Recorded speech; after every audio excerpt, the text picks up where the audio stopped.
the thought currents which is very helpful, supportive for you to manifest your Mahasadashivatva is infused into you through certain food. That is what is actually Aushadha. You may think, oh, I am applying Aushadha only on the body. Don't think something applied on the body goes waste. No. Sometimes things applied on the body are more powerfully working on your system than what is taken orally.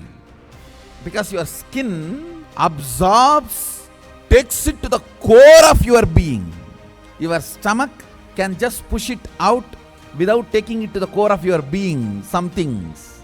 But your skin, anything it takes to the core of your being.